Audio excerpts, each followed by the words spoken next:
ಈಗ ವಿರುದ್ಧಾನ್ನ ಭೋಜನ ಬಫೆಗೆ ಹೋಗ್ತೀರಾ, ಮೊಸರನ್ನ ಪಾನಿಪುರಿ ತಿಂದು ಐಸ್ ಕ್ರೀಮ್ ತಿನ್ನಕ್ಕೆ ಹೋಗಿರ್ತೀರ. ಎಂಥ ಡೇಂಜರ್ ಗೊತ್ತಾ ಇದು. ಅದಕ್ಕೂ ಆಗೋದೇ ಇಲ್ಲ. ಲಾಸ್ಟಲ್ಲಿ ಐಸ್ ಕ್ರೀಮ್ ಆಹಾರ ಜೀರ್ಣನೇ ಆಗಲ್ಲ. ಅಲ್ಲಿ ಫ್ರೀ ಕೊಡ್ತಾರೆ ಅಂತ ಬಫೆನಲ್ಲಿ 1 ಕಪ್ಪು 2 ಕಪ್ಪು ತಿಂದ್ಬಿಡ್ತೀರ. ಇದೊಂದು ಚೂರು ಕೆಲವ್ರನ್ನ ಚೇಂಜ್ ಮಾಡ್ಕೊಂಡಾಗ ಸುಮಾರು ಇದನ್ನು ಸ್ಟಾರ್ಟ್. ಆಮೇಲೆ ನಾವು ಹೊಟ್ಟೆ ಇದೆಯಲ್ಲ, it is A extension cord of the mind ಅಂತಂದು. ಇಲ್ಲಿ ಎಕ್ಸ್ಟೆನ್ಷನ್ ಕಾರ್ಡ್, ಇಲ್ಲಿ ಹೊಟ್ಟೆ. ಜಾಸ್ತಿ ಯೋಚನೆ, ಕಷ್ಟ, ಬೇಜಾರಾದಾಗ ಹಸಿವಾಗಲ್ಲ, ಇಲ್ಲ ಜಾಸ್ತಿ ಹಸಿವಾಗುತ್ತೆ. ಫಾರ್ ಎಕ್ಸಾಂಪಲ್, ನಮ್ಮ ಹತ್ತಿರದವರು ದೂರಲ್ಲಿ ಯಾರು ಇರ್ತಾರೆ, ಅವ್ರಿಗೇನೋ ಸೀರಿಯಸ್ನೆಸ್ ಆಗೋಯ್ತು ಅಂದರೆ ಹೊಟ್ಟೆಯಲ್ಲೆಲ್ಲ ಸಂಕಟ ಸ್ಟಾರ್ಟ್ ಆಗುತ್ತೆ. ಮಿಲೆಟ್ಸ್ ಇದೆಯಲ್ಲ, ಯಾರಿಗಾರು ಮಿಲೆಟ್ಸ್ ಬಗ್ಗೆ ಗೊತ್ತಾ? ಇಲ್ಲಿ ಮಿಲೆಟ್ಸ್ ಯೂಸ್ ಮಾಡ್ತಾ ಇದ್ದೀರಾ? ಮಿಲೆಟ್ಸು ನಮ್ಮ ದೇಶದಲ್ಲಿ ಬರಗಾಲದ ಆಹಾರ. ಯಾವಾಗ ಮಳೆ ಬೆಳೆ ಚೆನ್ನಾಗಿಲ್ಲ ಆವಾಗ ಮಾತ್ರ ಅದನ್ನ ತಿಂತಾ ಇದ್ದೀವಿ. ಈಗ ಸುಭಿಕ್ಷವಾಗಿದ್ದೀವಿ ನಾವು. ಅದರಲ್ಲಿ ನೀರಿನ ಅಂಶನೇ ಇರಲ್ಲ. It drains the body. ಯಾವಾಗಲೂ ವಾರಕ್ಕೊಂದ್ಸತಿ ಅದನ್ನೇ ಮೇಯ್ನ್ ಆಹಾರ ಮಾಡ್ಕೊಂಡು ತಿನ್ನೋಕ್ಕಾಗಲ್ಲ ಮಿಲೆಟ್ಸ್. ಪ್ರಾಕ್ಟಿಕಲ್ ಆಗಿ ಹೇಳ್ತಾ ಇರೋದು. ಯಾವಾಗಲೂ ಒಂದ್ಸತಿ ಒನ್ ಟೈಮ್ ಯಾವಾಗಲೂ ಸ್ವಲ್ಪ ತಿನ್ಬೋದು. It's not our main food. ಮಿಲೆಟ್ಸ್ನೇ ತಿನ್ಕೊಂಡು ವೆಯ್ಟ್ ಕಮ್ಮಿ ಆಗ್ಬೋದು, but it's not a whole food ಅಂತ ಹೇಳ್ತೀವಲ್ಲ, ಆ ಥರ ಏನಲ್ಲ.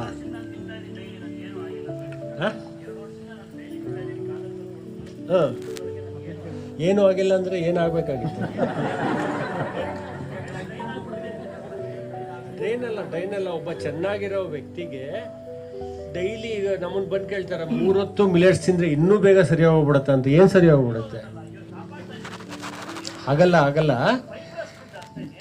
ನಾವು ಏನು ಆಹಾರ ತಿಂತಾ ಇದ್ದೀವಿ ಅದನ್ನ ತಿನ್ನೋಣ. ಜೊತೆಗೆ ವೀಕ್ಲಿ ಒನ್ಸೋ ಟೈಸೋ we can use the millets. It's not ತಪ್ಪು ಅಂತ ಅಲ್ಲ. ಅದನ್ನೇ ಮೇಯ್ನ್ ಫುಡ್ಡು. ನೀವು ಅದೇ ಮೇಯ್ನ್ ಫುಡ್ಡಾ? ಅಲ್ಲಲ್ಲ, ಅದೇ ಮೇಯ್ನ್ ಫುಡ್ಡಾ? ಅದೇ ಹೇಳ್ತಾ ಇರೋದು.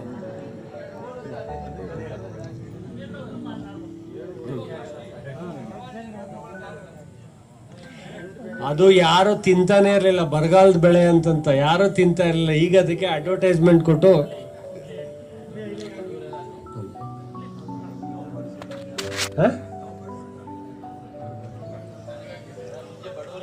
ಒಂದು ಕಲ್ಪ್ರಿಟ್ ಏನಪ್ಪಾ ಅಂದ್ರೆ, ಗೋಧಿ ಇದೆಯಲ್ಲ, ಗ್ರೀನ್ ರೆವಲ್ಯೂಷನ್ ಆದಾಗ ಅಮೇರಿಕಾದವರು ಕೆಂಪು ಜೋಳ ಮತ್ತು ಗೋಧಿನ ದನಕ್ಕೆ ತಿನ್ನಿಸ್ತಾ ಇದ್ರು. ಅದು ನಮ್ಮ ದೇಶದಲ್ಲಿ ಅವಾಗ ನೆಹರು ಪೀರಿಯಡ್ ಬಂತು ಅಂದ್ರೆ ಆಯಿಲ್ಲು ಮತ್ತು ಉಪ್ಪಿಟ್ಟು ರವೆ ಮತ್ತು ಗೋಧಿನ ಫ್ರೀಯಾಗಿ ನಮ್ಗೆ ಕೊಡೋಕೆ. ನಮ್ಗೆ ಯಾವ ಇಂಡಿಯನ್ಸ್ಗೆ 1+1 ಫ್ರೀ ಅಂದರೆ ಫಸ್ಟು ನಾವೇ ಇರ್ತೀವಿ ಅಲ್ಲಿ. ಆ ಥರ ಆಗಿ ಗೋಧಿ ತಿನ್ನೋಕ್ಕೆ ಸ್ಟಾರ್ಟ್ ಮಾಡಿ. ಗೋಧಿಯಲ್ಲಿ ಪ್ರಾಬ್ಲಮ್ ಏನಾಗಿದೆ ಅಂದರೆ ಜೆನೆಟಿಕಲ್ ಚೇಂಜ್ ಮಾಡಿದ್ದಾರೆ. ಜವೆ ಗೋಧಿ ಅಂತ ಬರ್ತಾಯಿತ್ತು, ಬಾಣ್ತಿರಿಗೆಲ್ಲ ಕೊಡ್ತಾಯಿದ್ರು, ತುಂಬ ನ್ಯೂಟ್ರಿಷಿಯಸ್ ಫುಡ್ಡು. ಬಟ್ ಅದು ಕಾಸ್ಟ್ಲಿ ಅಂತ ಯಾರೂ ತಗೋತಾಯಿಲ್ಲ. ಅದು ತಿಂದರೆ ಏನು ಪ್ರಾಬ್ಲಮ್ ಅಲ್ಲ. ಈ ಗೋಧಿಲಿ ಏನಾಗಿದೆ, ಜೆನೆಟಿಕಲ್ ಚೇಂಜಸ್ ಆಗಿ ಆ ಗ್ಲೂಟಿನ್ ಅನ್ನೋ ಒಂದು, ಗೋಧಿನ ಆಗಿದ್ರೆ ಚ್ವಿಂಗಮ್ ಥರ ಆಗುತ್ತೆ ನೋಡಿ ಅಲ್ವಾ. ಆ ಗ್ಲೂಟಿನ್ ಅನ್ನೋ ಒಂದು ಅಂಶ ಪ್ಯಾಂಕ್ರಿಯಸ್ನ ಹಾಳು ಮಾಡ್ತಾ ಇದೆ ಅಂತ. ಸಕ್ಕರೆ ಕಾಯಿಲೆ ನಮ್ಮ ದೇಶದಲ್ಲಿ 64ಕ್ಕಿಂತ ಮೊದಲು ಇಷ್ಟೊಂದು ಇರಲಿಲ್ಲ. ಯಾವಾಗ ಎಲ್ಲರೂ ಗೋಧಿ ತಿನ್ನೋಕ್ಕೆ ಸ್ಟಾರ್ಟ್ ಮಾಡಿ ಎಲ್ಲರಿಗೂ ಗೋಧಿ is one culprit for diabetic patient. Doctor ನಿಮಗೆ ಅನ್ನ ಬೇಡ ಚಪಾತಿ ತಿನ್ನು ಅಂತಾರೆ ಅಲ್ವಾ, ಎಲ್ಲ ಡಾಕ್ಟ್ರು ಡಯಾಬಿಟಿಕ್ ಇರೋರಿಗೆ. ಅದು ತಪ್ಪದು. ಈಗ ಹೇಳ್ತಾ ಇದ್ದಾರೆ, ಬಟ್ ಇಷ್ಟು ದಿನ ಹಾಗೆ ಹೇಳ್ತಾ ಇದ್ರು ಎಲ್ಲ ಚಪಾತಿಯಿಂದ. ಅನ್ನದ ಪ್ರಾಬ್ಲಮ್ ಏನಪ್ಪ ಅಂತಂದರೆ, ಒಂದು ಫುಲ್ಲಿ ಪಾಲಿಶ್ಡ್ ರೈಸ್ ತಗೋತಾ ಇದ್ವಿ, ವೈಟ್ ರೈಸ್. ಅದ್ರ ಮೇಲಿರೋ ಪ್ರೋಟೀನ್ ಇದು ಅಂಶ ಎಲ್ಲ ಹೊರಟೋಗ್ತಾ ಇದೆ. So other alternative for that is, ಹಿಂದಿನ ಕಾಲದಲ್ಲಿ ಗಂಜಿ ಬಸಿತಾ ಇದ್ವಲ್ಲ, ಕುಕ್ಕರ್ ಬದಲು ಗಂಜಿ ಬಸದ ಅನ್ನ ಊಟ ಮಾಡಿದಾಗ ಸುಮಾರು ಪ್ರಾಬ್ಲಮ್ ಸಾಲ್ವ್ ಆಗುತ್ತೆ. ಆ ಗಂಜಿಯಲ್ಲಿ ಹೈಲಿ ನ್ಯೂಟ್ರಿಷಿಯಸ್, ದನಗಳು ಕುಡಿಸ್ತಾ ಇದ್ರು ಆ ಗಂಜಿನ ಹಳ್ಳಿ ಕಡೆ ಎಲ್ಲ. ಈಗ ಅದು ಬಿಟ್ಬಿಟ್ರು. ಆ ಎಲ್ಲ ಏನಾಗಿದೆ, ಕಾರ್ಬೋಹೈಡ್ರೇಟ್ ಜಾಸ್ತಿಯಾಗಿ ದೇಹ ತಡ್ಕೊತಾ ಇಲ್ಲ ಅದನ್ನು. ಇದೊಂದು ಚೂರು ಎಲ್ಲರೂ ಗಂಜಿ ಬಸದ ಅನ್ನ ಊಟ ಮಾಡಿದ್ರೆ ಇಷ್ಟು ನಿಮಗೆ ರೈಸಿಂದ ಏನು ಪ್ರಾಬ್ಲಮ್ ಆಗಲ್ಲ. ಆಯ್ತಾ? ಏನಮ್ಮ? ಗಂಜಿನ ಅನ್ನ ಗಂಜಿ ಯಾವಾಗ ಗೊತ್ತಾ? ಎಮರ್ಜೆನ್ಸಿ ಸೀರಿಯಸ್ ಹಾಸ್ಪಿಟಲ್ ಡ್ರಿಪ್ಸ್ ಹಾಕ್ತೀವಲ್ಲ, ಆ ಥರದಿರೋರು ಗಂಜಿ ಗುಪ್ಪಾಗಿ ಕುಡಿಸ್ತಾರೆ ಶಕ್ತಿ ಬರಲಿ ಅಂತ. ಹೈಲಿ ನ್ಯೂಟ್ರಿಷಿಯಸ್ ಅದು. ಆ್ಯಂಡ್ ಬೆಸ್ಟ್ ಮಿಲೆಟ್ ಈಸ್ ರಾಗಿ. ರಾಗಿ ಅಂತೂ ಎಲ್ಲರೂ ಬೆಳಿಗ್ಗೆ ಅಂಬ್ಲಿ ಮಾಡಿ ಕುಡಿಬೋದು, ಮಧ್ಯಾಹ್ನ ಊಟ ಮುದ್ದೆ ಮಾಡ್ಬೋದು, ರಾತ್ರಿ ಮುದ್ದೆ ತಿನ್ನೋದು ಬೇಡ, ಡೈಜೆಷನ್ ಆಗಲ್ಲ. ರಾಗಿ ಮಿಲೆಟ್ಸಲ್ಲೇ best is ragi, no side effect. It is a time tested. 5,000 ವರ್ಷದಿಂದ ಮನುಷ್ಯ ತಿಂತಾ ಇದ್ದಾರೆ. ಆಹಾರದ ಬಗ್ಗೆ ದಯವಿಟ್ಟು ಒಂದು ಈ try to think out of box. ನಿಬಂಧನೆಗಳು ಇಟ್ಕೋಬಾರ್ದು, ಇದು ಸರಿ ಇಲ್ಲ ಹಂಗೆ ಹಿಂಗೆ ಅಂತ. ಯಾಕಂದರೆ ಒಂದು ಹಿಸ್ಟ್ರಿ ನೋಡಿದಾಗ ವಿ ಆರ್ ಅಂಟರ್ಸ್ ಅಂಡ್ ಗ್ಯಾದರ್ಸ್ ಅಂತೀವಿ. ನಾವೆಲ್ಲ ಗುಹೆಗಳು ಒಂದು ಕಾಲದಲ್ಲಿ ವಾಸಿ ಮಾಡ್ತಿದ್ದಾಗ ಮನುಷ್ಯ ಮಾಂಸನೇ ತಿಂತಾ ಇದ್ದ, ಬೇಟೆ ಆಡೋದು ಹೊಡೆದು ಹಸಿ ಮಾಂಸನೇ ತಿಂತಾ ಇದ್ದ. ಆಮೇಲೆ ಬುದ್ಧಿ ಬಂದಮೇಲೆ ಬಿತ್ತನೆ ಮಾಡೋದು, ಬೆಳೆ ಹಾಕೆಲ್ಲ ಸ್ಟಾರ್ಟ್ ಮಾಡಿದ್ವಿ. ಆಹಾರದ ಬಗ್ಗೆ ಹೀಗೆ ಅಂತ ಏನಿಲ್ಲ. ಅದು ನಿಮ್ಗೇನು ನೀವು ಮನೆಯಲ್ಲಿ ಏನು ತಿಂತೀರಾ ಅದನ್ನ ಒಂದು ಅನುಭವಿಸಿ ತಿನ್ನಿ ಅಷ್ಟೇ, ಹೀಗೆ ಹಾಗೆ ಅಂತೇನಿಲ್ಲ.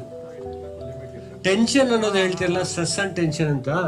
ಇವಾಗ ಟೆನ್ಷನ್ ಇಲ್ಲ, ಯಾರಿಗೂ ಸ್ಟ್ರೆಸ್ಸೇ ಇಲ್ಲ. ಸತ್ಯ ಹೇಳ್ಬೇಕಂತಂದ್ರೆ when we are in hunters gatherers, ನಾವು ಗುಹೆನಲ್ಲಿ ವಾಸ ಮಾಡ್ತಾ ಇರುವಾಗ ಆ ಮನುಷ್ಯನಿಗೆ ಮಲ್ಕೊಳಕ್ಕೊಂದು ಜಾಗ ಇರಲಿಲ್ಲ. ಮರದ ಕೊಂಬೆ ಮೇಲೆ ಮಲ್ಕೊಳ್ತಾ ಇದ್ದ. ಹೆಂಗೆ ಹಾವು ಬರ್ಬೋದು, ಕ್ರೂರ ಮೃಗಗಳು ಬರ್ಬೋದು, ಮಳೆ ಬರ್ಬೋದು, ಬಿಸಿಲು ಬರ್ಬೋದು.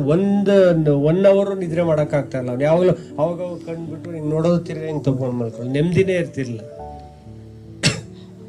ಇವಾಗ ಒಳ್ಳೆ ರೂಮ್ ಇದೆ, ಫ್ಯಾನ್ ಇದೆ, ಏನು ಟೆನ್ಷನ್ ಇಲ್ಲ, ಆರಾಮಾಗಿ 8 ಅವರ್ಸ್ ನೀವು ಮಲ್ಕೋಬೋದಾ? ಅವಾಗಿದ್ದು ಟೆನ್ಷನ್ನೇ ಇಲ್ಲ. ಇವಾಗ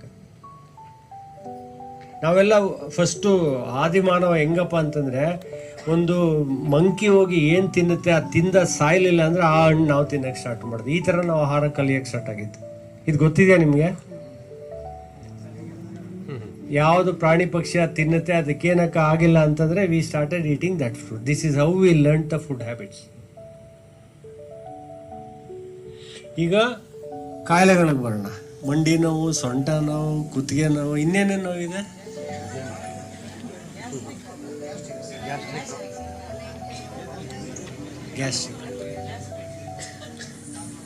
ಗ್ಯಾಸ್ಟ್ರಿಕ್ ಅಲ್ಲ. We start from acidity and gastric.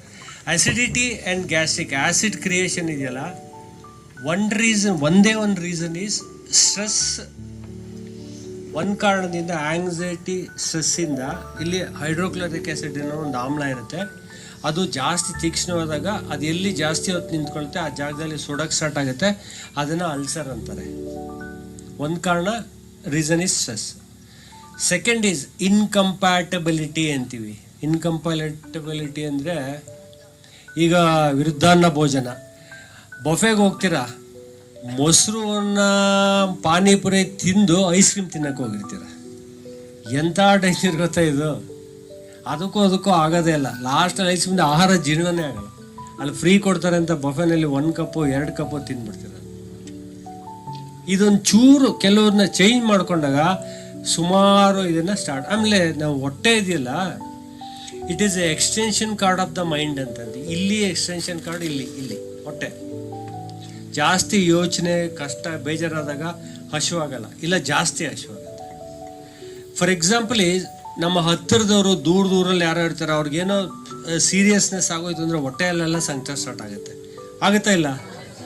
ತಲೆಯಲ್ಲಿ ಆಗ್ಬೇಕು ತಾನೆ, ಹೊಟ್ಟೆಲಿ ಹೆಂಗಾಗುತ್ತೆ?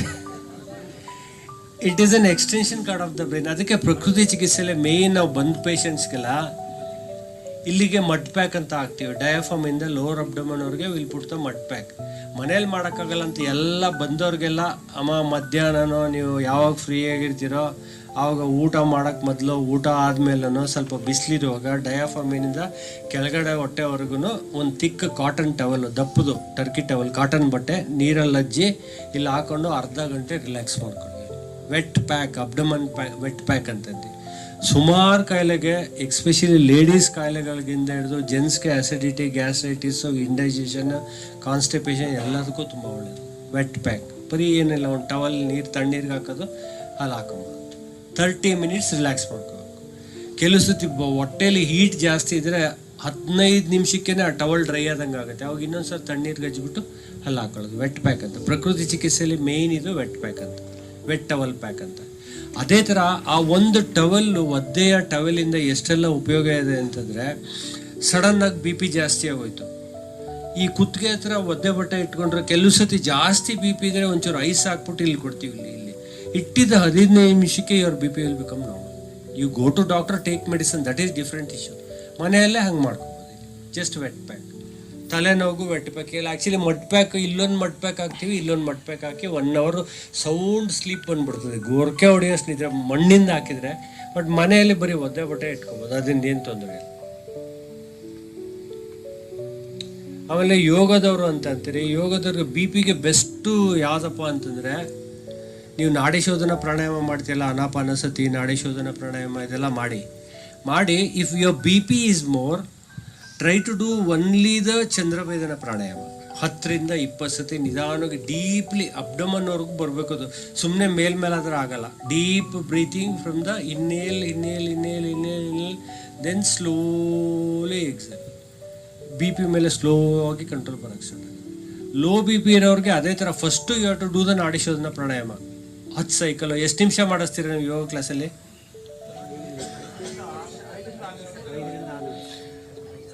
ನಾಡಿ ಶೋಧನ ಪ್ರಾಣಾಯಾಮ 15 ನಿಮಿಷ ಮಾಡಿದಾಗಲೇ ನಿಮ್ಗೆ ಅದ್ರ ಜರಕ್ಕೆ ಗೊತ್ತಾಗೋದು. ನಾವು ಅರ್ಧ ಗಂಟೆ ಮಾಡಿಸ್ತೀವಿ. ಕೆಲವರಿಗೆ ಹೆಲ್ತ್ ಪ್ರಾಬ್ಲಮ್ ಇದ್ದರೆ, ಮೇಜರ್ ಹೆಲ್ತ್ ಪ್ರಾಬ್ಲಮ್ ಇದ್ದರೆ minimum 30 minutes you have to do the ಅನುಲೋಮ ವಿಲೋಮ ಆರ್ ನಾಡಿ ಶೋಧನ ಪ್ರಾಣಾಯಾಮ. Minimum 15 to 30 minutes of the ಕಪಾಲಭಾತಿ. 6 ತಿಂಗಳಿಂದ ಅವ್ರಿಗೆ ಸರ್ಜರಿ ಆಗಿರಬಾರ್ದು, ಹಾರ್ಟ್ ಪ್ರಾಬ್ಲಮ್ ಇರಬಾರ್ದು, then you can do the ಕಪಾಲಭಾತಿ. ಅಸಿಡಿಟಿಗೆ ಬೆಸ್ಟ್ ಮೆಡಿಸನ್ ಯಾವುದು ಅಂದರೆ, ನಾನು ಒಂದು 8 ಹೇಳ್ತೀನಿ ನಿಮ್ಗೆ ಯಾವ್ದು ಈಸಿ ಅದನ್ನ ನೀವು ಬರ್ಕೊಂಡು ಇದು ಮಾಡ್ಕೊಂಬಿಡಿ. ಫಸ್ಟು ಚೆನ್ನಾಗಿ ಅಗದು ಅನುಭವಿಸಿ ತಿಂದರೆ 1 point ಕಮ್ಮಿ ಆಗುತ್ತೆ, ಗ್ಯಾಸ್ಟ್ರೈಟಿಸ್ ಆಗಲ್ಲ, ಅಸಿಡಿಟಿ ಆಗಲ್ಲ. ಆಯಿತಾ? 2ನೇದು ಬೆಸ್ಟ್ ಮೆಡಿಸನ್ ಈಸ್ ಬೂದುಗುಂಬಳಕಾಯಿ ಜ್ಯೂಸು. 1 glass ಬೆಳಗ್ಗೆ ಹೊತ್ತು. ಅದು ಬೇಯಿಸಬಾರ್ದು, ಮಿಕ್ಸಿಯಲ್ಲಿ ಹಾಕಿ you extract a juice and drink in the empty stomach. Slow ಆಗಿ ಕುಡಿ. ಅದರಿಂದ ಇನ್ನೊಂದು ಅಡ್ವಾಂಟೇಜ್ ಏನಪ್ಪ ಅಂದರೆ, IQ ಜಾಸ್ತಿ ಆಗುತ್ತೆ. ಮೆಮೊರಿ ಪವರ್ ವಯಸ್ಸಾದ್ಮೇಲೆ 60-70 ಆದಮೇಲೆ ಮೆಮೊರಿ ಪವರ್ ಕಮ್ಮಿ ಆಗ್ತಾ ಹೋಗುತ್ತೆ. ಸೊ ಅದನ್ನು ಕುಡಿತಾ ಇದ್ರೆ ಕೆಲವು ಮರ್ತೋಗ್ಬಿಟ್ಟು ಏನಾದ್ರು ಮೆಡಿಸನ್ ಬರ್ಕೊಡಿ ಅಂತಾರೆ. ಬೆಸ್ಟ್ ಈಸ್ ಬೂದುಗುಂಬಳಕಾಯಿ ಜ್ಯೂಸು. ಸೋಸೋದು ಬೇಡ, ಹಂಗೆ ಕುಡಿಯೋಕ್ಕಾಗಿಲ್ಲ ಅಂದರೆ ಸೋಸಿ, ಬಟ್ ಸೋಸೋದು ಬೇಡ. ಅದನ್ನು ಕೂಪ ಮಂಡೂಕ ರಸಾಯನ ಅಂತ ಆಯುರ್ವೇದದಲ್ಲಿ ಮೆಡಿಸನ್ ಇದೆ, ಮೆಮೊರಿ ಪವರ್ ಜಾಸ್ತಿ ಮಾಡೋಕ್ಕೆ ಆಯುರ್ವೇದದಲ್ಲಿ. ಅದ್ರ ಬದಲು ನೀವೇನೇ ash gourd juice is very good for acidity, gastritis, stomach burning, piles, fistula, ಇಷ್ಟಕ್ಕೂ ಒಳ್ಳೆಯದು. ಮೆಮೊರಿ ಪವರ್ ಜಾಸ್ತಿ ಮಾಡುತ್ತೆ. And best thing is it is a highly cooling agent. ತಂಪು ಕೊಡುತ್ತೆ ದೇಹಕ್ಕೆ. ಹೀಟ್ ಆದಾಗ ನ್ಯೂರೋಬಿಯನ್ ಟ್ಯಾಬ್ಲೆಟ್ ಎಲ್ಲ ಬರ್ಕೊಡ್ತೀವಿ, ಬಿ ಕಾಂಪ್ಲೆಕ್ಸ್ ತೊಗೊಳ್ಳಿ ಅಂತಂತ. ಒಟ್ಟು 1 ವಾರ 15 ದಿನ ನೀವು ಆಶ್ಕಾರ್ಡ್ ಜ್ಯೂಸ್ ಕುಡಿದ್ರೆ ದೇಹ ಆಟೋಮೆಟಿಕ್ಕಾಗಿ ತಂಪಾಗುತ್ತೆ. 2ನೇದು ಆಶ್ಕಾರ್ಡ್, ಒಂದು ಬೂದುಗುಂಬಳಕಾಯಲ್ಲಿ. ಒಬೆಸಿಟಿ ಜಾಸ್ತಿ ಇರೋರು, ಸಿಕ್ಕಾಬಿಟ್ಟೆ ತೂಕ ನಾನು ಕಮ್ಮಿ ಆಗಬೇಕು ಡಾಕ್ಟ್ರೇ ಅಂತಂದರೆ ಅವ್ರಿಗೇನು ಹೇಳ್ತೀವಿ, ಬಿಫೋರ್ ಸನ್ಸೆಟ್ ನಿಮ್ಗೆ ಏನು ಬೇಕೋ ಅದನ್ನು ತಿನ್ಬಿಡಿ. ಮನೇಲಿ ಏನು ಮಾಡಿರ್ತಾರೆ ಅದು 6 ಗಂಟೆ ಒಳಗಡೆ ಅನ್ನನೋ ಚಪಾತಿನೋ ಏನು ತಿಂತೀರ ತಿನ್ನಿ. 6 ಗಂಟೆ ಮೇಲೆ ಊಟ ಮಾಡಬಾರ್ದು. 8 ಗಂಟೆಗೆ ಹೊಟ್ಟೆ ಹಸಿವಾಗುತ್ತಲ್ಲ, ಅವ್ರೇನು ಮಾಡಬೇಕಂದ್ರೆ ಈ ಆಶ್ಕಾರ್ಡ್ ಸೂಪ್ ಮಾಡಬೇಕು. 1 ಗ್ಲಾಸಲ್ಲಿ 2 ಗ್ಲಾಸ್ ಜ್ಯೂಸ್ ತೊಗೊಂಡು 2 ಗ್ಲಾಸ್ ನೀರು ಹಾಕ್ಬಿಟ್ಟು ಸ್ವಲ್ಪ ಅರಿಶಿನ, ಜೀರಿಗೆ, ಮೆಣಸು ಹಾಕ್ಬಾರ್ದು, ಸ್ವಲ್ಪ ಉಪ್ಪು, ಚಿಲ್ಲಿ ಪೌಡ್ರ್ ಹಾಕಿ ಸೂಪ್ ಪ್ರಿಪೇರ್ ಮಾಡಿ 2 ಗ್ಲಾಸು 3 ಗ್ಲಾಸು ಎಷ್ಟಾದರೂ ಕುಡಿದ್ರೆ 6 ತಿಂಗಳು ಮಾಡಿದ್ರೆ 4 to 5 kg ಕಡಿಮೆ ಆಗ್ತದೆ. ರೆಗ್ಯುಲರ್ ಆಗಿ ಮಾಡಬೇಕು. ಆದರೆ 6 ಗಂಟೆ ಮೇಲೆ ಏನೂ ತಿನ್ನಬಾರ್ದು. ಆಶ್ಕಾರ್ಡ್ ಸೂಪ್ ಅಂತ ಹೇಳ್ತೀವಿ ಇದಕ್ಕೆ, ಜ್ಞಾಪಕ ಇಟ್ಕೊಳ್ಳಿ. ಹಾಂ ನೋಡಿ, ಇದು ತುಂಬ ಜನ ಕೇಳ್ತಾರೆ, ಆ ಬೂದುಗುಂಬಳಕಾಯಿ ಕುಡಿದಿದ ತಕ್ಷಣ ನೆಗಡಿ ಆಗುತ್ತಲ್ಲ, ನೆಗಡಿ, ಸೀನು, ಅಕ್ಷಿ ಎಲ್ಲ ಬರ್ತಲ್ಲ, ಅದು ತುಂಬ ಒಳ್ಳೆಯದು. 2 ನೋಟಿಸ್ ಮಾಡಿ. ಚೇಪೆಕಾಯಿ ತಿಂದ ತಕ್ಷಣ ಗಂಟಲು ನೋವು ಬರುತ್ತಲ್ವಾ ಅಲ್ವಾ? ಅದು ಎಷ್ಟು ಒಳ್ಳೇದಂದರೆ, ಅದು ಚೇಪೆಕಾಯಿಗೆ ನಾರ್ತ್ ಇಂಡಿಯಾದಲ್ಲಿ ಅಮೃತ ಅಂತಾರೆ, ಅಮೃತ ಅಂತ. ಅದು ಸೀಬೆಕಾಯಿ ಅಲ್ಲ, 1 ಸೀಬೆಕಾಯಿ is equal to 10 apples. More than that, but ನಾನು 10 apples ಅಂತ ಹೇಳ್ತೀನಿ. ಆ ಚೇಪೆಕಾಯಿ ತಿಂದಿದ ತಕ್ಷಣ ಇಲ್ಲಿರುವ ಬ್ಯಾಕ್ಟೀರಿಯಾ, ವೈರಸ್ ಎಲ್ಲ ಈಚೆ ಬರೋಕ್ಕೆ ಸ್ಟಾರ್ಟ್ ಆಗುತ್ತೆ. ಕೆಮ್ಮು ಬರುತ್ತೆ, ಗಂಟಲು ನೋವು ಬರುತ್ತೆ, ಬಟ್ ಅದು ಒಳ್ಳೆಯದು. Toxins will come out. First ಮಳೆ ನೀರಲ್ಲಿ ನೆಂದಾಗ ನೆಗಡಿ ಶೀತ ಬರುತ್ತಲ್ಲ, ಅದು ತುಂಬ ಒಳ್ಳೆಯದು. ಇಮ್ಯುನಿಟಿ ಜಾಸ್ತಿ ಆಗುತ್ತೆ ನಿಮಗೆ. ಕೆಮ್ಮು, ನೆಗಡಿ ಎಲ್ಲ ಈ ಆಶ್ಕಾರ್ಡ್ ಕುಡಿದಾಗ ನೆಗಡಿ ಬಂದರೆ ಇಲ್ಲಿರೋ ವಿಷ ವಸ್ತುಗಳೆಲ್ಲ ಈಚೆ ಬರುತ್ತೆ. ತುಂಬ ಒಳ್ಳೆಯದು ಅದು. It's not bad. ಒಂದೊಂದು ಕಡೆ ಒಳ್ಳೆ. ಆ ಚೇಪೆಕಾಯಿ ಎಲೆನೂ ಕೆಲವರು ಒಣಗಿಸಿ ಚೇಪೆಕಾಯಿ ಎಲೆ, ಹಾಗಲಕಾಯಿ ಬೀಜ, ಸ್ವಲ್ಪ ಇದು ಕರ್ಬೇವು ಸೊಪ್ಪು, ಬೇವಿನ ಸೊಪ್ಪು ಎಲ್ಲ ಹಾಕಿ ಡ್ರೈ ಮಾಡಿ ನೆರಳಲ್ಲಿ ಒಣಗಿಸ್ಕೊಂಡು, ನೇರಳೆ ಬೀಜ ಇಷ್ಟು ಒಣಗಿಸ್ಕೊಂಡು ಡಯಾಬಿಟಿಕ್ಗೆ one of the best medicine. ಒಂದೊಂದು ಚಮಚ ತಗೋಬೋದು ಬೇಕಾದ್ರೆ. ಚೇಪೆಕಾಯಿ ಎಲ್ಲ ತುಂಬ ಒಳ್ಳೆಯದು, ರಿಚ್ ವೈಟಮಿನ್ ಸಿ ಇರುತ್ತೆ. ಅದು ಗಮ್ ರಿಲೇಟೆಡ್ ಪ್ರಾಬ್ಲಮ್, ಅಲ್ಲಿ ರಕ್ತ ಬರೋದು ಎಲ್ಲ ಆಗುತ್ತಲ್ಲ, that is one of the best medicine you can use.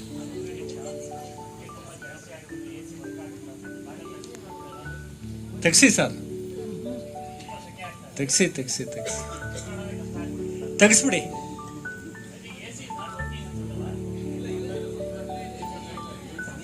AC ಬರ್ತಾ ಇಲ್ಲ ನೋಡಿ ಅಪ್ಪ.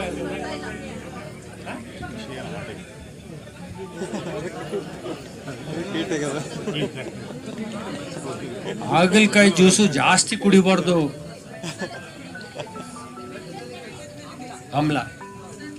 ಹಾಗಲಕಾಯಿ ಜ್ಯೂಸ್ ಕುಡಿತಿರಲ್ಲ, ಅದು 2 ಇಂದ 3 ಸ್ಪೂನ್ ಅಷ್ಟೇ, ಇಲ್ಲ ಕಣ್ಣು ಮಂಜಾಗಿ ಸ್ಟಾರ್ಟ್ ಆಗ್ಬಿಡುತ್ತೆ. ಅರ್ಧ ಗ್ಲಾಸೆಲ್ಲ ಕುಡಿತಾರೆ ಸಕ್ಕರೆ ಕಾಯಿಲೆ ಇದೆ ಅಂತಂತ. It's not advisable. 4 spoon you can take, no problem. Divided dosage, ಬೆಳಗ್ಗೆ ಒಂದ್ಸರಿ ಸಾಯಂಕಾಲ ಒಂದ್ಸರಿ ತಗೋಬೋದು. ಜಾಸ್ತಿ ಕುಡಿದ್ರೆ ಕಣ್ಣಿನ ಪ್ರಾಬ್ಲಮ್ ಆಗುತ್ತೆ. ಹಾಗಲಕಾಯಿ ಒಳ್ಳೇದು, ಆಮ್ಲ. ಪಲ್ಯ ಗಿಲ್ಲೆ ಮಾಡಿದ್ರೆ ಅದು ಸ್ವಲ್ಪ ಕಮ್ಮಿ ಆಗಿರುತ್ತೆ, ಅದು ತಿನ್ಬೋದು. ಹಾಗಲಕಾಯಿ ಊಟನ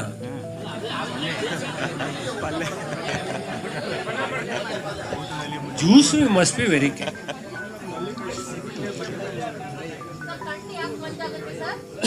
ಲೋ ಆಗ ಶುಗರ್, ಟಿವಿ ನೋಡಿ, ಶುಗರ್ ಲೋ ಆಗ, ಯಾವ್ದಮ್ಮ? ಮೊಬೈಲ್ ನೋಡಿ. ಬೀಜ ತಗೋದು ಜಾಸ್ತಿ ಆಗುತ್ತಲ್ಲ ಮೇಡಮ್ ಕಹಿ. ಆಮೇಲೆ ಬೀಜನೂ ಅಷ್ಟೇ ತುಂಬ ನ್ಯೂಟ್ರಿಷನ್ಸ್, ಒಣಗಿಸ್ಬಿಟ್ಟು ತಿಂದರೆ ಒಳ್ಳೇದು. ಅದು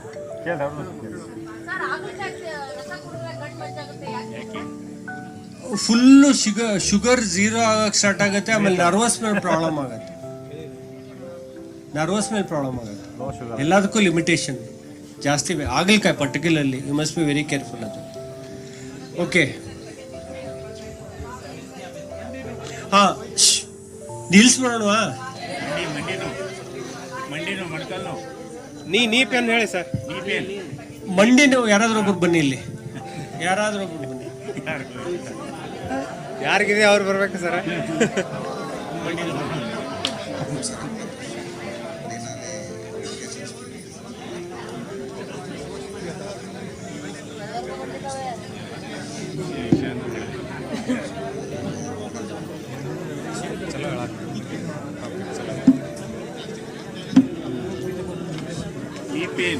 ಸೈಲೆನ್ಸ್.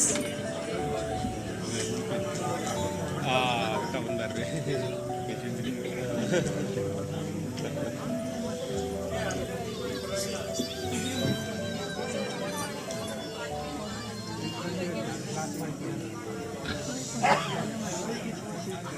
AC ಒಂದು ಕರಿಯಪ್ಪ, ಪಾಪ ಜನ ಬರ್ತಾರೆ ಇಲ್ಲ.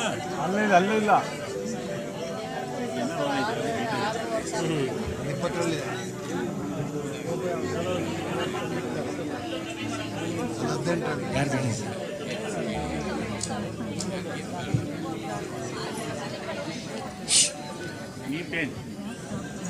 ನೋಡಿ ಪ್ಲೀಸ್, ಮಂಡಿ ನೋವು ಸ್ಟಾರ್ಟ್ ಆಗೋಕ್ಕೆ ಮೊದಲು ಲೈಟಾಗಿ ಸೊಂಟ ನೋವು ಇರುತ್ತೆ.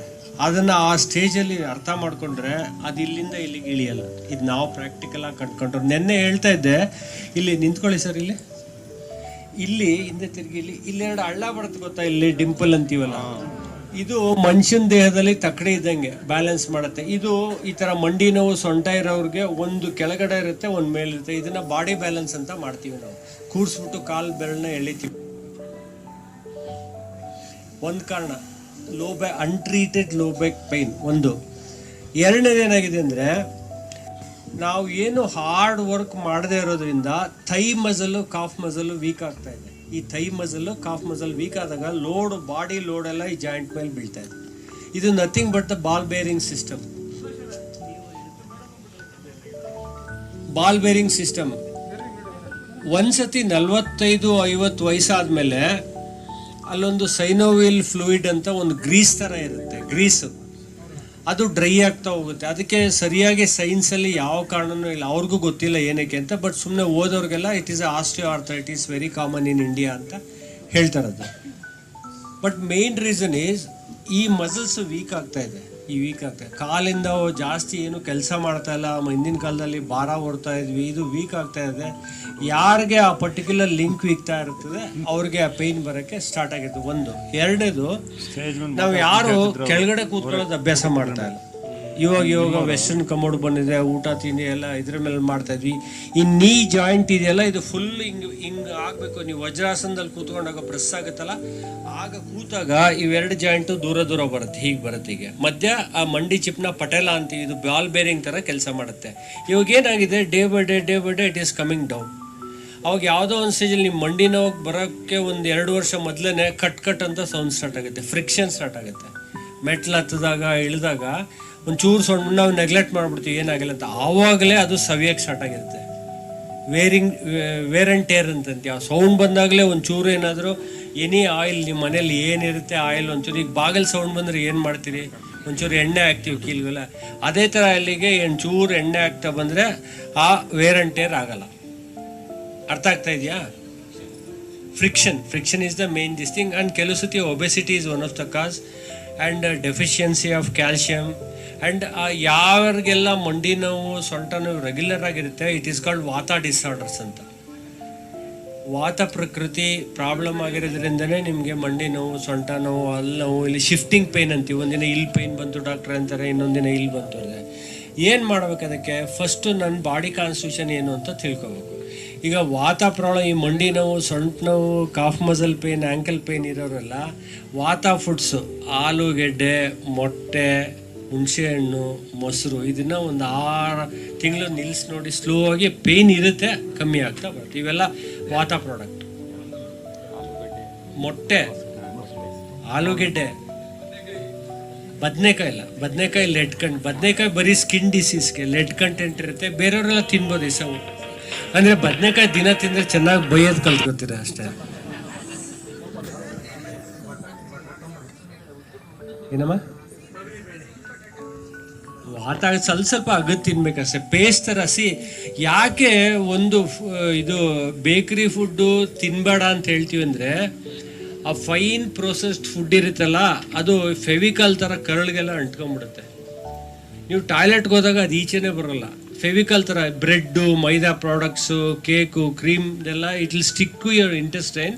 When you go to washroom it doesn't come outside. ಅವಾಗ ಏನು ಮಾಡ್ತೀರಿ, you start applying the pressure ಆದಾಗ ಪ್ರೆಷರ್ ಒತ್ತಿ ಫಸ್ಟು ಫಿಜರ್ ಸ್ಟಾರ್ಟ್ ಆಗುತ್ತೆ, ಇಲ್ಲ ಫಿಸ್ಟುಲಾ ಸ್ಟಾರ್ಟ್ ಆಗುತ್ತೆ, ಇಲ್ಲ ಪೈಲ್ ಸ್ಟಾರ್ಟ್ ಆಗುತ್ತೆ. ಮೋಷನ್ ಈಸಿಯಾಗಿ ಆಗಿಲ್ಲ ಅಂತಂದರೆ you will get all this disease. ಅದಕ್ಕೇ ಬೇಕ್ರಿ ಫುಡ್ಡು ಬೇಡ ಅಂತ ಹೇಳೋಕ್ಕೆ ಒಂದು ಕಾರಣ. ಓಕೆ, ಒಂದು ನಿಮಿಷ. ಈಗ ಮಂಡಿ ನೋವು ನನ್ನ ಕಾರಲ್ಲಿದೆ, ಮನೆಯಿಂದ ಒಂದು ಲಟ್ಟಾಣಿಕೆ ತಂದೆ ನಿಮ್ಗೆ ತೋರಿಸೋಣ ಅಂತ. ತುಂಬ ಸಿಂಪಲ್ ಟ್ರೀಟ್ಮೆಂಟು. ಹಳ್ಳಿಯರು ಯಾರು ಫೆಸಿಲಿಟೀಸ್ ಇರುತ್ತೆ, ಹರಳೆಣ್ಣೆ, ಕ್ಯಾಸ್ಟರ್ ಆಯಿಲ್ ಗೊತ್ತಲ್ಲ, castor oil is one of the best. ಒಂಚೂರು ಬಿಸಿ ಮಾಡಿ ಈ ಮಂಡಿಯ ಭಾಗದಲ್ಲಿ ಇಲ್ಲಿ ಆ್ಯಂಟಿ ಕ್ಲಾಕ್ ವೈಸ್ ಹಚ್ಬೇಕು. ಒಂಚೂರು ಮಸಾಜ್ ಮಾಡಬಾರ್ದು, ಹಿಂದೆ ಚೆನ್ನಾಗಿ ಉಚ್ಕೋಬೇಕು ಬಿಸಿ ಆಗಂಗೆ. ಒಂದು 3 ತಿಂಗಳು ಮಾಡ್ತಾಯಿರಿ, ನಿಮಗೆ 50 to 70% ಮಂಡಿ ನೋವು. ಲೂಬ್ರಿಕೇಶನ್ ಚೆನ್ನಾಗುತ್ತೆ. ಕ್ಯಾಸ್ಟರ್ ಆಯಿಲ್ ಒಳಗಡೆ ಪೆನಿಟ್ರೇಟ್ ಆಗಿ ಅಲ್ಲೊಂದು ಸ್ಪಾಂಜ್ ಇರುತ್ತೆ, ಸೈನೋವಿಲ್ ಮೆಂಬ್ರೇನ್ ಅಂತಾರೆ, ಅದು ಸ್ಲೋ ಆಗಿ ವರ್ಕ್ ಮಾಡೋಕ್ಕೆ ಸ್ಟಾರ್ಟ್ ಆಗುತ್ತೆ. ಒಂದು ಟ್ರೀಟ್ಮೆಂಟು. ನಾನೊಂದು 10 ಟ್ರೀಟ್ಮೆಂಟ್ ಹೇಳ್ತೀನಿ, ನಿಮ್ಗೆ ಯಾವ್ದು ಬೇಕು ಅದನ್ನು ತಗೊಳ್ಳಿ, ಆಯಿತಾ? ಎರಡನೇದು, ವಯಸ್ಸಾದ್ಮೇಲೆ ಬಂದಾಗ ಸಮ್ ಪ್ರೋಟೀನ್ ಡೆಫಿಷಿಯನ್ಸಿ ಅಂತಾರೆ, ಅದಕ್ಕೆ ಸೋಯಾಬೀನ್ ಪೌಡ್ರನ್ನ ಯೂಸ್ ಮಾಡ್ಬೋದು. ನೀವೇನು ಲಡ್ಡು ಥರ ಮಾಡಿಬಿಟ್ಟು ತುಪ್ಪದಲ್ಲಿ ಹುರಿದ್ಬಿಟ್ಟು ಸೋಯಾಬೀನ್ ಪೌಡ್ರ್ ಮಾಡಿ ಲಡ್ಡು ಥರ ತಿಂತ ಬಂದರೆ ಮಂಡಿಗೆ ಸ್ಟ್ರೆಂತ್ ಬರುತ್ತೆ. ನ್ಯಾಚುರಲ್ ಟ್ರೀಟ್ಮೆಂಟ್ ಹೇಳ್ತಾ ಇರೋದು. ಎರಡನೇ ಟ್ರೀಟ್ಮೆಂಟ್, ಮಂಡಿ ನೋವು ಜಾಸ್ತಿ ಇತ್ತು, ಓಡಾಡೋಕ್ಕೆ ಆಗಲ್ಲ ಅಂದಾಗ ಕ್ಯಾಸ್ಟರ್ ಆಯಿಲ್ ಲೀಫ್ ಇದೆಯಲ್ಲ, ಔಡ್ಲೆಣ್ಣೆ ಎಲೆನ ತಂದು ಉಪ್ಪಲ್ಲಿ ಚೆನ್ನಾಗಿ ತೊಳೆದು ಸ್ವಲ್ಪ ಕಚ್ ಮಾಡಿ ಅದ್ರ ಮೇಲೆ ಸ್ವಲ್ಪ ಸಾಸಿವೆ ಎಣ್ಣೆ ಹಾಕಿ ರೊಟ್ಟಿ ಸುಡಂಗೆ ಸ್ವಲ್ಪ ಬಿಸಿ ಮಾಡಬೇಕು. ದೋಸೆ ಕಲ್ ಮೇಲೆ ಮಾಡಿಕೊಂಡು ಇಲ್ಲೊಂದು ಎಲೆ, ಈ ಬ್ಯಾಕ್ ಸೈಡ್ ಒಂದು ಎಲೆ ಹಾಕಿ ಒಂದು ಬಟ್ಟೆ ಕಟ್ಬಿಡಿ. 1 ತಿಂಗಳು ಮಾಡಿ, 80% ನೋವು ಕಮ್ಮಿ ಆಗುತ್ತೆ. ಅರ್ಥ ಆಗ್ತಾ ಇದೆಯಾ? ಆಯಿತಾ?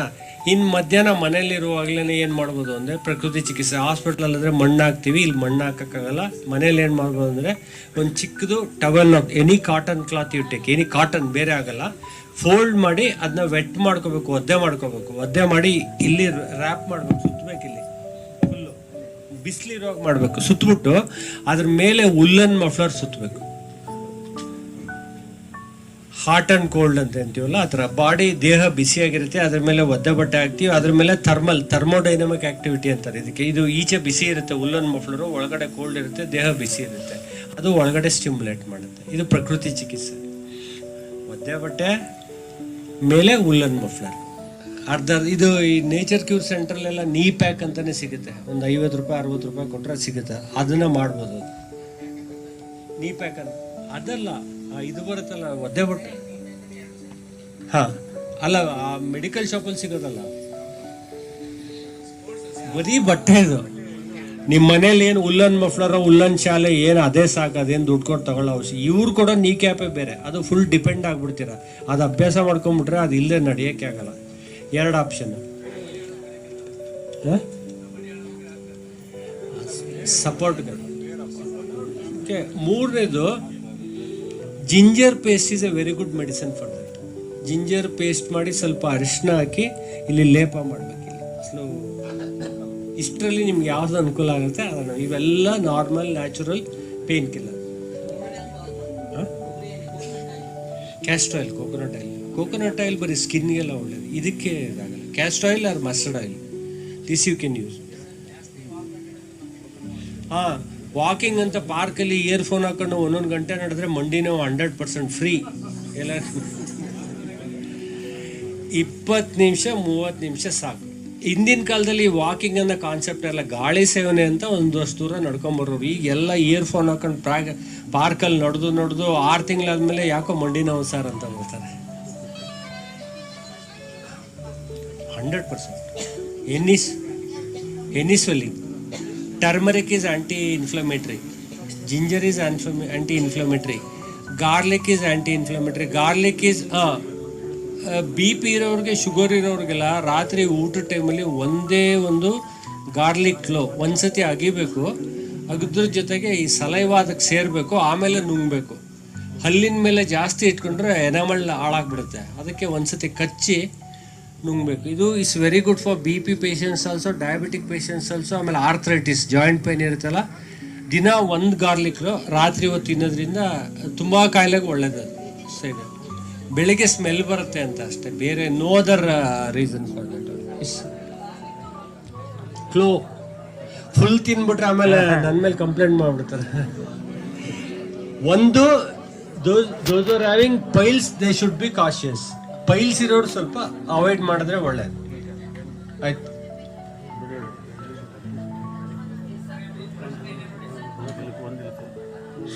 ಮಂಡಿನದು ಇನ್ನೂ ಬಂದೇ ಇಲ್ಲಮ್ಮ. ಇದು ಇಷ್ಟ ಆಯ್ತಾ? ಮೆಡಿಸನ್ ಹೇಳಿದ್ನಲ್ಲ, ಮನೆಯಲ್ಲಿ ಚಪಾತಿ ಮಾಡ್ತೀರಾ, ಲಟ್ಟಣಿಗೆ ಇದೆಯಲ್ಲ, ಆ ಉಲ್ಟಾ ಮಲಗಿಸ್ಬಿಟ್ಟು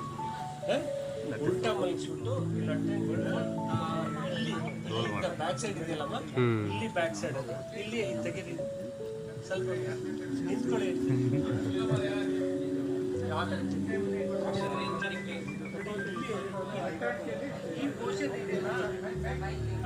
ಈ ಪೋರ್ಷನ್ ಕಾಣಿಸುತ್ತಾ? ಇದೇ ಇಂಪಾರ್ಟೆಂಟ್. ಇದನ್ನ ಸ್ಟ್ರೆಂಥನ್ ಮಾಡಿದ್ರೆ ಮಂಡಿ ನೋವು ಸ್ಲೋ ಆಗಿ ಕಡಿಮೆ. ಪಾಯಿಂಟ್ಸ್ ಇರೋದು ಇಲ್ಲಿ, ಅಲ್ಲಿ ಇದನ್ನ ಡೈಲಿ ಟು ಸ್ಟಿಮ್ಯುಲೇಟ್. ಇಲ್ಲಿಗೆ ಏನಾದ್ರು ಆಯಿಲ್, ಎಳ್ಳೆಣ್ಣೆ, ಇಲ್ಲ ಆಯುರ್ವೇದಿಕಲ್ಲಿ ಮಹಾನಾರಾಯಣಿ ತೈಲ ಅಂತ ಸಿಗುತ್ತೆ, ಇಲ್ಲಿ ಇದು ಇಂಪಾರ್ಟೆಂಟ್. ಇಲ್ಲಿ ಆ ಲಟ್ಟನ್ಗೆ ಒಂಚೂರು ಎಣ್ಣೆ ಹಾಕ್ಬಿಟ್ಟು ಜಸ್ಟ್ ಡೂ ಸ್ಟಿಮ್ಯುಲೇಷನ್. ಹೀಗೆ ಜಾಸ್ತಿ ಪ್ರೆಸ್ ಮಾಡಬಾರ್ದು. ಅದೇ ತರ ವೆರಿಕೋಸಿಸ್ ವೇನ್ ಇರೋರಿಗೆ ಕೆಳಗಡೆಯಿಂದ ಮೇಲ್ ಮಾಡಬೇಕು, ಕೆಳಗಡೆ ಮಾಡಬೇಕು, ಡೌನ್ವರ್ಡ್ಸ್ ಟು ಅಪ್ವರ್ಡ್ಸ್. ವೆರಿಕೋಸಿಸ್ ವೇನ್ ಅದಕ್ಕೆ ಬೇಕಾದ್ರೆ ನೀವು ಕೊಬ್ಬರಿ ಎಣ್ಣೆ ಹಾಕ್ಬೋದು, ಇಲ್ಲಾದ್ರೆ ಹಾಗೇನು ಮಾಡ್ಬೋದು. ಒಂದು ಕರ್ಪೂರಾದಿ ತೈಲ ಅಂತ ಸಿಗುತ್ತೆ, ಕ್ಯಾಂಪರ್ದು ಆಯಿಲ್. ಅದು ಬ್ಲಡ್ ಕ್ಲಾಟ್ ಆಗಿರುತ್ತಲ್ಲ, ಆರ್ಟ್ರೀಸ್ ಬ್ಲಾಕ್ ಆಗಿರುತ್ತಲ್ಲ, ಅದು ಓಪನ್ ಆಗುತ್ತೆ. ಅದನ್ನು ಅಷ್ಟೇ, ಆಯಿಲ್ ಹಚ್ಚುವಾಗಲೂ ಫ್ರಮ್ ಡೌನ್ ಟು ಅಪ್ ಹೀಗೆ ಹಚ್ಚಬೇಕು. ಅವರು ವೆರಿಕೋಸ್ ವೇನ್ ಇರೋರು ಸ್ನಾನ ಮಾಡುವಾಗಲೂ ಸೋಪು ಹಿಂಗೆ ಉಜ್ಜಬಾರ್ದು, ಹಿಂಗೆ ಕೆಳಗಡೆ ಮೇಲೆ ತಗೋಬೇಕು. Very much cautious. Very simple is, 1 ಅಡಿ ಪಿಲ್ಲೋ ಇಟ್ಬಿಟ್ಟು 6 ತಿಂಗಳು ಕಾಲಿಟ್ಕೊಂಡು ಒಂದು ಅರ್ಧ ಗಂಟೆ ರಾತ್ರಿ ಹೊತ್ತು ಮಲ್ಕೊಂಡ್ರೆ 6 ತಿಂಗಳಲ್ಲಿ ಸ್ಲೋ ಆಗಿ ಬರೋಕ್ಕೆ ಸ್ಟಾರ್ಟ್ ಆಗುತ್ತೆ. ಬಟ್ ಮಾಡಬೇಕದು. ಇಲ್ಲ ಯೋಗದವ್ರಿಗೆ ಸರ್ವಾಂಗಾಸನ ಮಾಡಿಸಿದ್ರೆ ಒನ್ ಆಫ್ ದ ಬೆಸ್ಟ್ ಮಾಡ್ಬೋದು ಅದು ಆಯಿತಾ. ನಾವು ಈಗ ಯಾವ ಕಾಲ ಜಾಸ್ತಿ ನೋವಿದೆ, ಹಾಂ, ಇದಕ್ಕೆ ನಾವು ಕ್ಲಿನಿಕಲ್ಲಿ ಏನು ಮಾಡ್ತೀವಿ ಅಂದರೆ, ಮೊದಲು ಸೂಜಿ ಚುಚ್ತಾ ಇದ್ವಿ, ಸಣ್ಣ ನೀಡ್ಲಿ ಚಿಕ್ಕ ಚಿಕ್ಕದು. ಇವಾಗ ಅಡ್ವಾನ್ಸ್ಡ್ ಕರೋನಾ ಪೀರಿಯಡ್ ಬಂದ ಮೇಲೆ ಸೂಜಿ ಎಲ್ಲ ಯೂಸ್ ಮಾಡಲ್ಲ. ಬೇಳೆಕಾಳು ಥರ ಒಂದು ಚಿಕ್ಕ ಮ್ಯಾಗ್ನೆಟ್ ಇರುತ್ತೆ, ಬ್ಯೂಯಲ್ ಮ್ಯಾಗ್ನೆಟ್ ಅಂತೀವಿ, ಇಷ್ಟು ಚಿಕ್ಕದು. ಅದರಲ್ಲೊಂದು ಪಾಯಿಂಟ್ ಇರುತ್ತೆ, ಅಲ್ಲಿಟ್ಟು ಮೈಕ್ರೋಪೋರ್ ಟೇಪ್ ಅಂತ ಪೇಪರ್ ಟೇಪ್ ಸಿಗುತ್ತಲ್ಲ, ಅದನ್ನು ಸುತ್ತಬಿಟ್ರೆ ಒಂದು 3-4 ದಿನದಲ್ಲಿ ಒಂದು 60% ಕಮ್ಮಿ ಆಗ್ಬಿಡುತ್ತೆ. ಆ ಥರ ರಿಪೀಟೆಡಾಗಿ 5 ಸಿಟ್ಟಿಂಗ್ ಮಾಡ್ತೀವಿ, ನಾವು ಹೇಳ್ಕೊಡ್ತೀವಿ. ಅದ್ರ ಪಾಯಿಂಟ್ ಎಲ್ಲಿದೆ ಅಂದರೆ, ಕೂತ್ಕೊಳ್ಳಿ ಸರ್,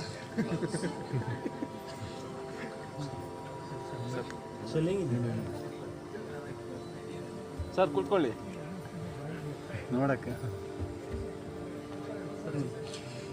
ಇಲ್ಲಿ ಈ ಕಾಲಲ್ಲಿ ಈ ಬೆರಳಿದೆಯಲ್ಲ, ಎರಡು ಬೆರಳು ಪಕ್ಕದ ಬೆರಳು, ಏಯ್ ಇದು ಉಂಗುರದ ಬೆರಳಲ್ಲ, ಯಾರು ಹೇಳಿದ್ರು ಉಂಗುರದ?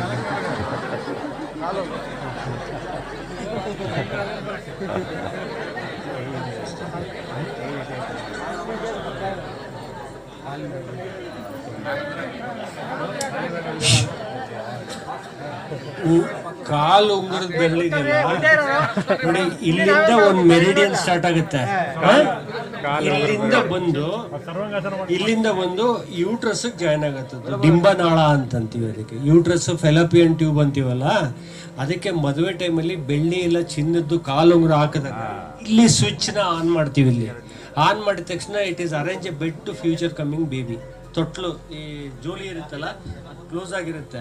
ಈ ಕಾಲು ಉಂಗುರ ಇಲ್ಲಿ ಮದುವೆ ಟೈಮಲ್ಲಿ ಸ್ಟಿಮ್ಯುಲೇಟ್ ಮಾಡಿದ ತಕ್ಷಣ ದಟ್ ಜೋಲಿ will arrange a bed for future coming baby. ಅದಕ್ಕೆ ನಮ್ಮ ಶಾಸ್ತ್ರದಲ್ಲಿ ಮದುವೆ ಟೈಮಲ್ಲೇ ಹೆಣ್ಮಕ್ಳು ಕಾಲು ಉಂಗುರ ಹಾಕೋದು, ಅದು ಮೆರಿಡಿಯನ್. ಗಂಡು ಮಕ್ಕಳಿಗೆ ಕಂಕಣ ಕಟ್ತೀವಲ್ಲ, ಕಂಕಣ ಗೊತ್ತಾಯ್ತಾ? ಏನು ಕಂಕಣ ಎಲ್ಲಿ ಕಟ್ಟೋದು?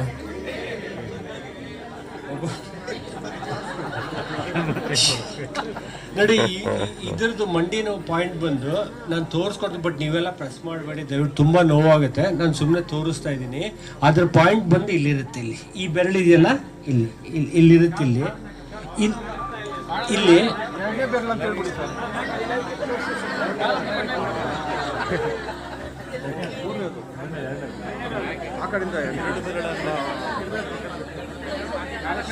ಸುಮ್ಮನೆ ಸರ್ ಕೂತ್ಕೊಳ್ಳಿ. ಕಿರುಬೆರಳು ಪಕ್ಕ, ಕಿರುಬೆರಳು ಪಕ್ಕದಲ್ಲಿರೋದು. ಅದೇ ಕಿರುಬೆರಳು ಪಕ್ಕ.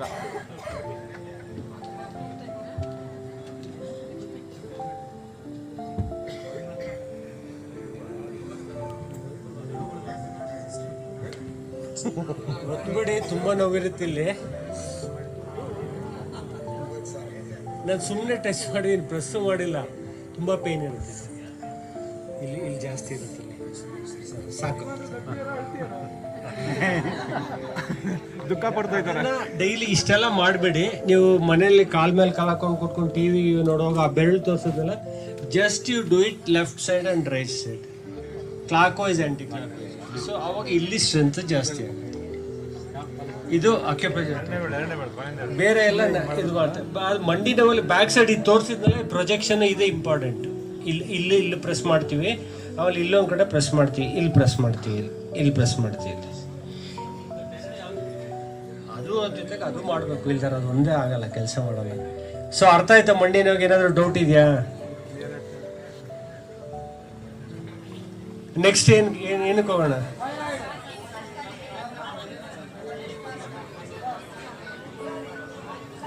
HbA1c ಈಗ ಹೌದು.